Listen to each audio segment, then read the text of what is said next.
This is problem 7-82. It's on page 403. An insulated piston cylinder device initially contains 300 liters of air at 120 kilopascals, 17 degrees Celsius.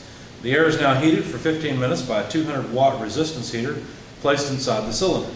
The pressure of the air is maintained constant during this process. Determine the entropy change of the air assuming A, constant specific heats, and B, variable specific heats.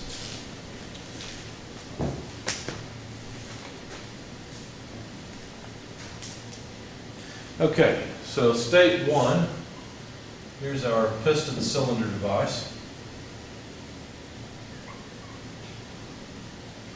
There's the coil at the bottom with 200 watts being the electrical power flow rate.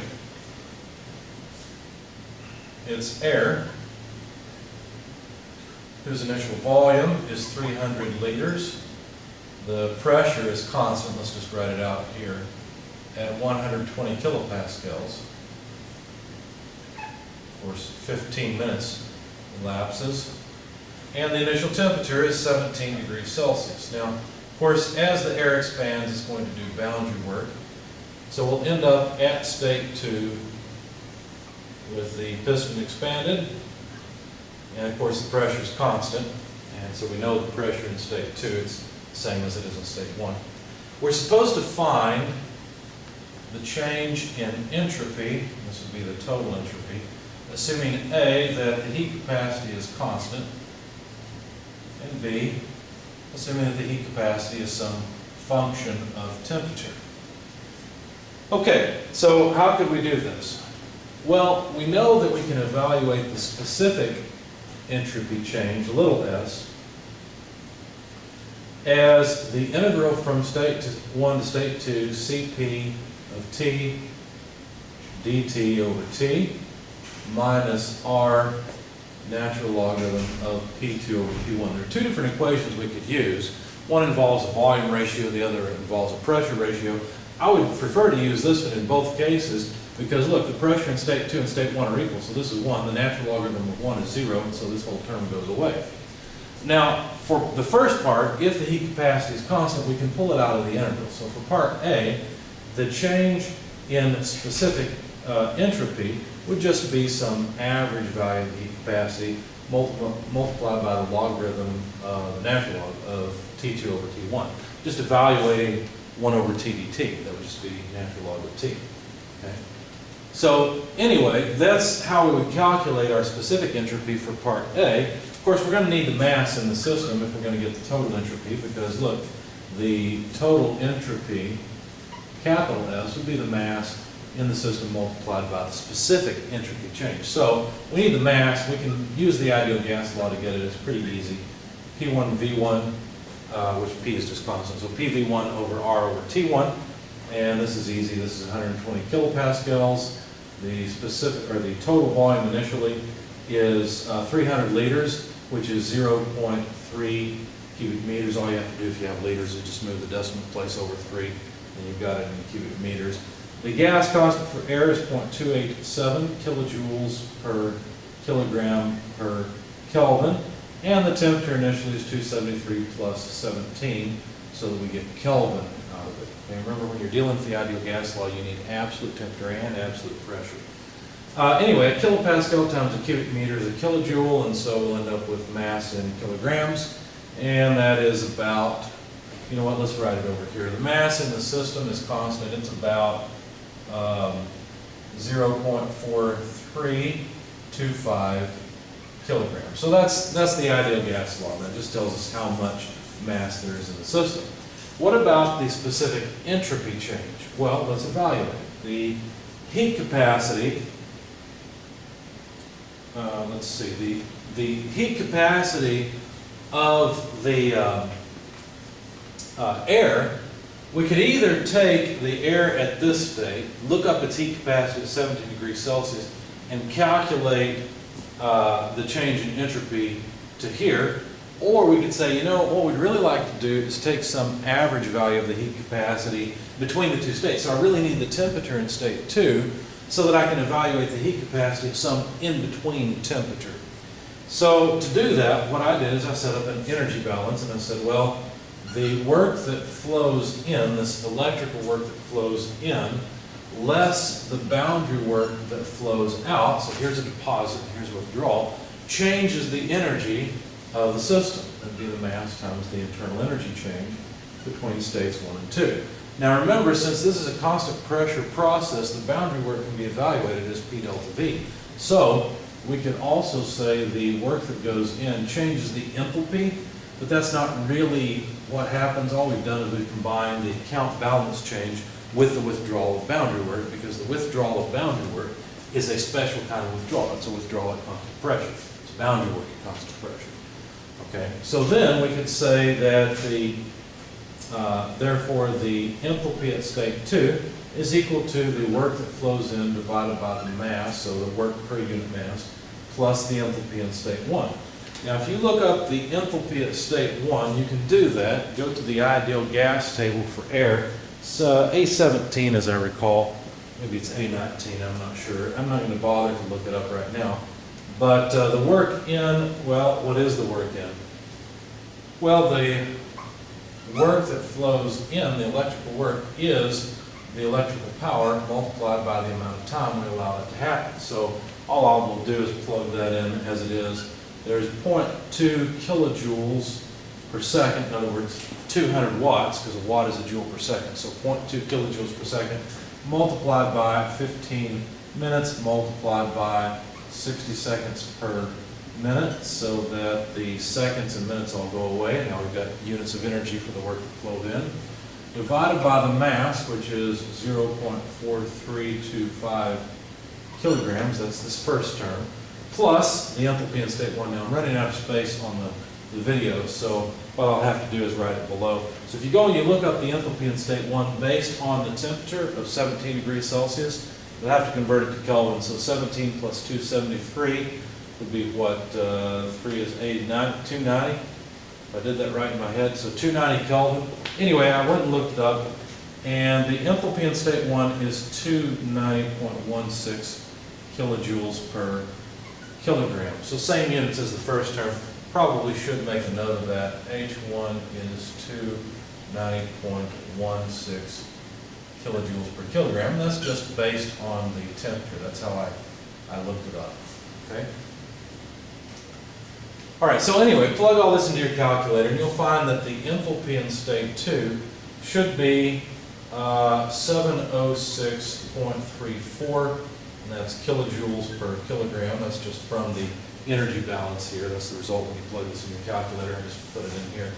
And so the temperature in state 2 could be interpolated from that same table where we found the enthalpy in state 1. Now I won't show you the details of the interpolation, but when I did it, I got 693.56 Kelvin. So now that I know the temperature in state 2 and the temperature in state 1, I can go and look up the heat capacity. So I need an average heat capacity. So let's see, the average heat capacity, use the energy balance for what we needed. The average heat capacity would just be the heat capacity evaluated at the average temperature. Okay, so we're not going to go look up the heat capacity at T1, look up the heat capacity at T2. We'll just evaluate it at what's called the bulk temperature, the mean temperature, the average temperature. So T1 and T2. What is that? Well, here's T1. Well, we'll of course have to have it in Kelvin. Let's just go ahead and write it down. Make sure I did that math right. Yeah. So that's 290 Kelvin. Okay. So this would be evaluating the heat capacity at the average temperature of 491.78 Kelvin. Okay. So to do that, what do? Well, you have to interpolate again. Go look up the average, or excuse me, go look up the heat capacity of air as a function of temperature. That's actually the first page in the appendix, page 909. No, that's wrong. We've only got the heat capacity there for air at 300 Kelvin. Go over one more page to 910. You'll see that air is the first, I'll show it to you. Air is the first, it's the upper left section of this table. Okay, so page 910, over here are the heat capacities and properties for air as a function of temperature. So of course I had to interpolate because a temperature of 491.78 is not in there, but 450 is, and so is 500. In fact, you'd expect to get a heat capacity pretty close to 1.029.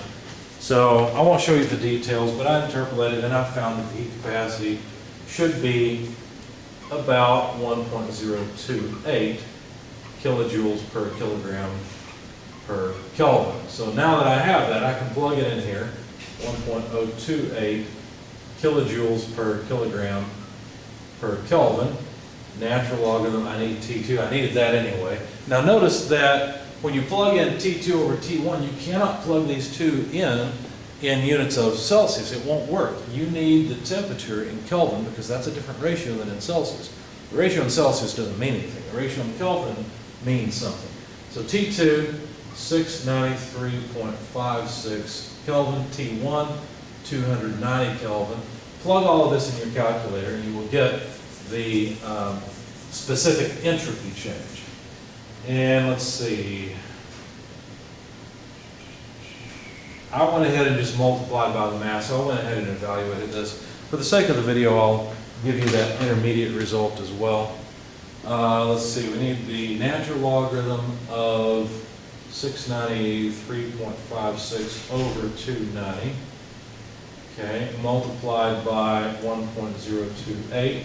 So this comes out to 0.8964 or so kilojoules per kilogram per Kelvin. And then when I multiply that by the amount of mass to get the total entropy change, then I would take 0.4325 times this, so 0.4325 kilograms multiplied by delta little s, I don't want to write that again, 0.4325, I just got this number in my calculator, so I'm multiplying by 0.4325.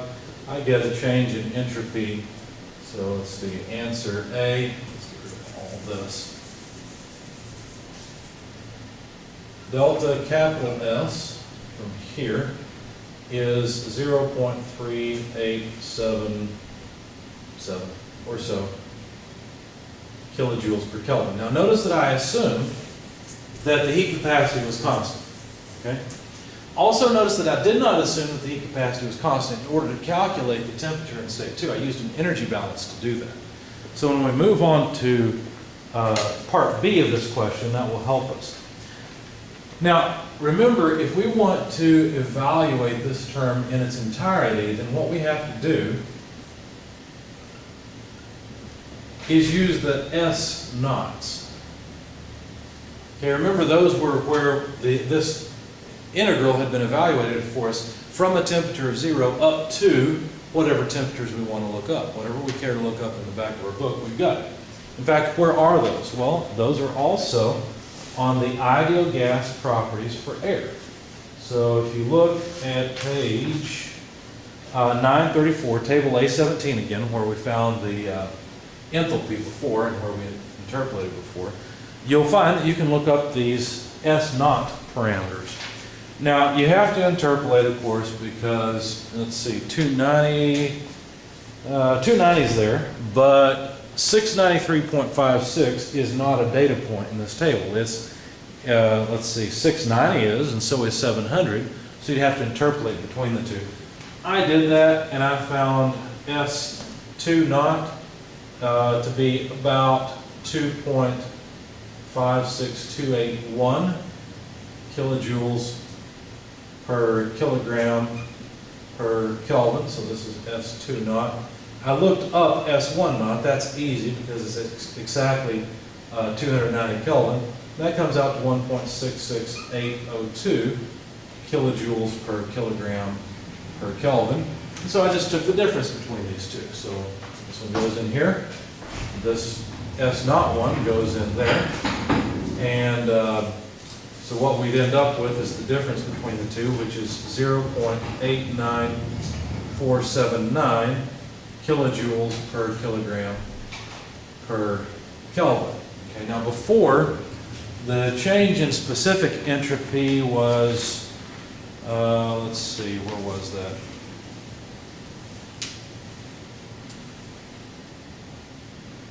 Oh, it was an intermediate result. Okay, well, you can rewind the video and compare, but I know this is pretty close.